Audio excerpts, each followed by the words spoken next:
धन्यवाद सभापति जी। मैं अपनी पार्टी समाजवादी पार्टी अपने नेता आदरणीय अखिलेश यादव। एक सेकंड बैठे Ramesh ji he has made a personal observation. I will 1 second. He has made a personal allegation against you.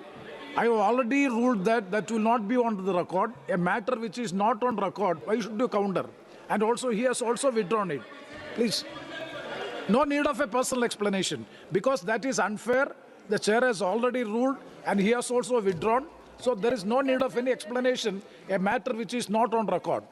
Yes, Dharmendra Yadav ji. अच्छा, बहुत बहुत धन्यवाद सभापति जी। सभापति जी, आज सदन में अचानक ही आया आंध्र प्रदेश पुनर्गठन संशोधन विधेयक 2026। यद्यपि बेहतर होता पहले से नोटिफाइड होता तो और व्यापक चिंतन करने का भी समय होता, मौका होता, लेकिन ये जिस रूप में भी बिल आया, मैं अपने नेता आदरणीय अखिलेश यादव जी और अपनी पार्टी की ओर से इस बिल का समर्थन करता हूं। सभापति जी, समर्थन तो करता हूं, लेकिन समर्थन के साथ साथ कुछ सवाल हैं। हमारी पार्टी का सवाल है आंध्रा के साथियों से, विशेषकर टीडीपी और एनडीए के लोग जो सत्ता चला रहे हैं या जिन्होंने विधानसभा से प्रस्ताव पारित किया है। बहुत स्वाभाविक तौर पर आंध्र प्रदेश का सबसे बड़ा शहर विशाखापट्टनम स्वाभाविक राजधानी के तौर पर डेवलप हो रहा था, और अगर उस स्वाभाविक राजधानी को आपने स्वीकार किया होता तो आज जो बहुत सारी चर्चा चल रही कि इतनी जमीन की जरूरत पड़ रही है, इतने खर्चे की जरूरत पड़ रही है, इतने लाख करोड़ इन्वेस्टमेंट की जरूरत है, अगर आंध्रा के साथियों ने, वहां की सरकार ने ये फैसला लिया होता तो आज ना तो इतनी किसानों की जमीन की जरूरत पड़ती, ना इतना पैसा खर्च करने की जरूरत पड़ती जो कर्ज लेके आपको लेना पड़ रहा है, शायद नहीं पड़ती अगर आप लोग विशाखापट्टनम डेवलप करते। लेकिन हमारे नेता आदरणीय अखिलेश यादव जी चाहते हैं देश का हर राज्य विकसित हो, और स्वाभाविक है राज्य की व्यवस्था चलाने के लिए बिना स्थायी राजधानी के कोई व्यवस्था चल नहीं सकती। इसलिए देर से ही सही एक स्थायी राजधानी की जो पहल की है उसका हम अपनी पार्टी की ओर से पूरा का पूरा समर्थन करते हैं। सभापति जी, जहां हम समर्थन करते हैं वहीं सवाल बहुत गंभीर हैं। जैसा कि टीडीपी के साथियों ने भी कहा, बीजेपी की तरफ से भी सीएम रमेश जी ने कहा कि इतने किसानों ने अपनी जमीन दे दी, किसानों ने जमीन दी, ये किसानों का बड़प्पन है।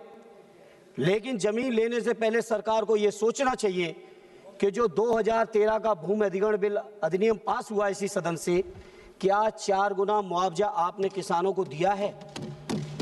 क्या उसके साथ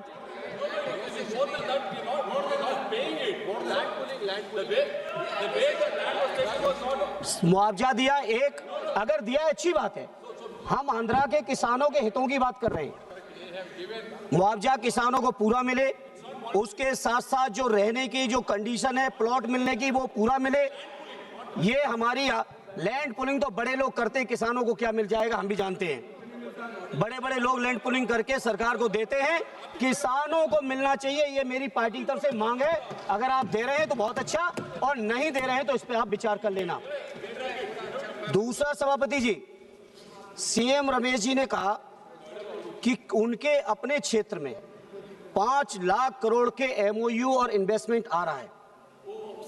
सीएम रमेश जी ने कहा उनके अपने क्षेत्र में, आपकी अपनी कॉन्स्टिट्यूंसी में आ रहा है, बहुत अच्छी बात है। कहीं यूपी जैसा ना आए। सही बात है। यूपी में क्या हुआ सभापति जी, 15,000 करोड़ के एमओयू साइन हुए, और 15 लाख करोड़ के, और बड़ी जिम्मेदारी से कह रहा हूं 1500 करोड़ भी कहीं इन्वेस्टमेंट नहीं हुआ है। अभी माननीय सभापति जी इसी महीने, मार्च के महीने में जो कंपनी 2025 में बनी, जिस कंपनी की नेटवर्थ केवल 50 लाख है, उत्तर प्रदेश के अंदर 25,000 करोड़ का एमओयू यूपी की सरकार ने साइन किया है। ये इन्वेस्टमेंट कहीं यूपी जैसा ना है, ये आंध्रा के लोगों आप लोग ख्याल रखना, क्योंकि उत्तर प्रदेश के अंदर जानकारी है, आप अपने जवाब में दे देना, जानकारी है मुझे पूरी। इसलिए आज इस मौके पर कहना चाहता हूं, जहां 54,000 करोड़ एकड़ लैंड आप लैंड परचेज कर रहे हैं। दूसरी बात, जिसके नाम पे पूरे देश का चुनाव लड़ा गया, महीनों पहले महीनों बाद तक 24 घंटे लाइव चलाया गया है। राम मंदिर के निर्माण को अयोध्या में आरडी अवधेश जी बैठे हैं।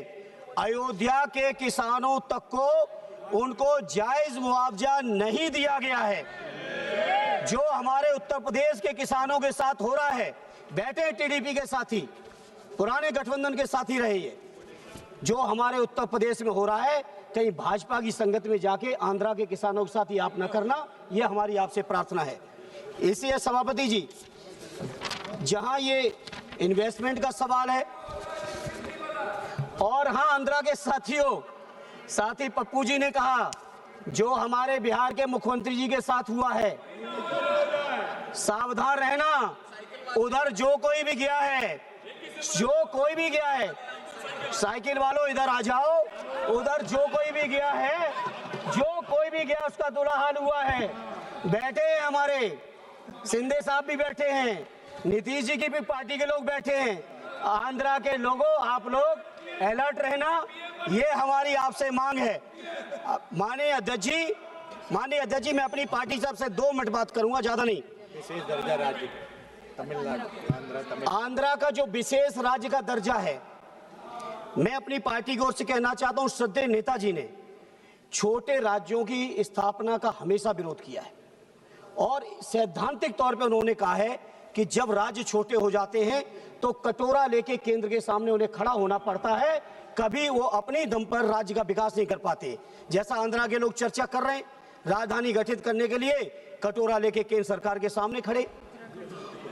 उत्तराखंड के लोगों का विकास कैसे हो पाया वो हम जानते हैं।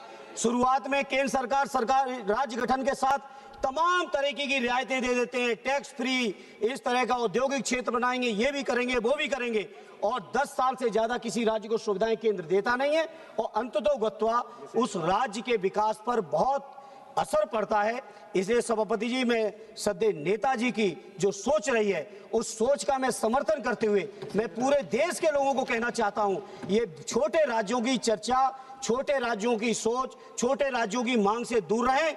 जितना राज्य बड़ा होगा, जितना संसाधन होंगे, जितना उनके पास मैन पावर से लेके तमाम चीजें होंगी, उतना ही राज्य आत्मनिर्भर होगा, केंद्र पर उसकी निर्भरता कम से कम होगी। इसलिए आज चूंकि आंध्रा के लोगों की मांग है, और ये हमारे पुराने सहयोगी रहे, और हमें उम्मीद है इसी 18वीं लोकसभा में फिर से एक बार हमारे सहयोगी बनेंगे, और इसलिए इनको जो विशेष राज्य की मांग है, उस विशेष राज्य की जो मांग है उसका हम समर्थन करते हैं, और केंद्र के मंत्रियों से कहेंगे केवल बैसाखी लेके विशेष राज्य की भाषण न दो। बिहार के लोगों के साथ भी यही किया आपने, आज तक विशेष राज्य नहीं बना पप्पू भाई आपका बिहार, लेकिन नीतीश जी को झांसे में लेके विशेष राज्य का दर्जा देके जो बिहार के साथ किया, आंध्रा के साथ भी अभी तक विशेष राज्य का दर्जा नहीं है। इसलिए इस भाषण के माध्यम से, इस वक्तव्य के माध्यम से देश के सभी दलों से कहना चाहता हूं, भारतीय जनता पार्टी के झांसे में ना आइए, और जो किसानों की जो जमीनें गई हैं उनका भरपूर मुआवजा दीजिए। जहां अगर राज्य और राजधानी का कहीं आप लाभ की बात कर रहे हो, चर्चा कर रहे हो, तो उस लाभ का अगर कोई सबसे पहला हकदार है, किसी का हक है, तो वो किसानों का है, आंध्रा के। इसलिए आंध्रा के किसानों को भरपूर सुविधाएं दो, ये हमारी आपसे अपील है। एक बार फिर अपनी पार्टी और अपने नेता आदरणीय अखिलेश जी की ओर से इस बिल का आंध्रा की जनता के हित में, आंध्रा के लोगों की तरक्की के लिए मैं पुरजोर समर्थन करता हूं। बहुत बहुत धन्यवाद।